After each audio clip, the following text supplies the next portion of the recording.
defense left to evolutionists against all these scientific facts is just one thing: propaganda. The baseless scenario of the human evolution is imposed on the public by means of imaginary drawings that appear in evolutionist publications. In these drawings, creatures with hairy bodies and simian features are decked out with overtones of human-like motifs. The given impression is that these half-man, half-ape transitional forms did live once.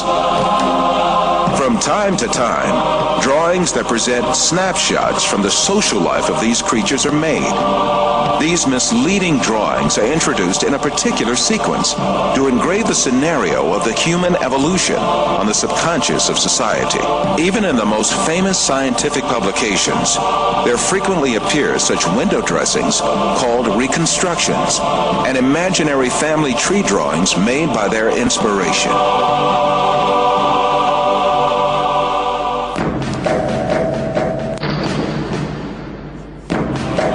The imaginative power of evolutionists is not limited to fictional drawings and models.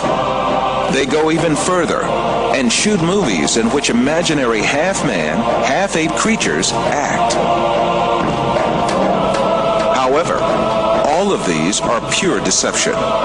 The only evidence at hand is generally nothing more than a few skull fragments or a tibia.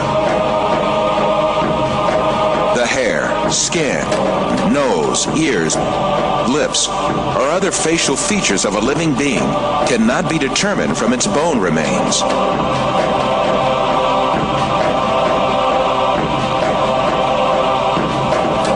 Evolutionists shape these soft tissues, which leave no trace in the fossil, to suit the purposes of their theory, and produce imaginary reconstructions in their workshops.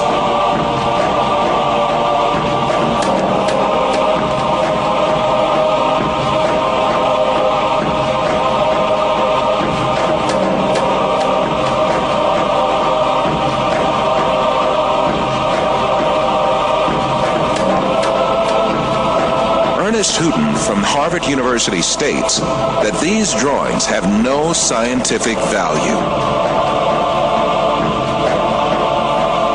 You can, with equal facility, model on a Neanderthaloid skull the features of a chimpanzee or the lineaments of a philosopher. These alleged restorations of ancient types of man have very little, if any, scientific value and are likely only to mislead the public. Evolutionists go so far in this subject that they can even invent very different faces for the same skull.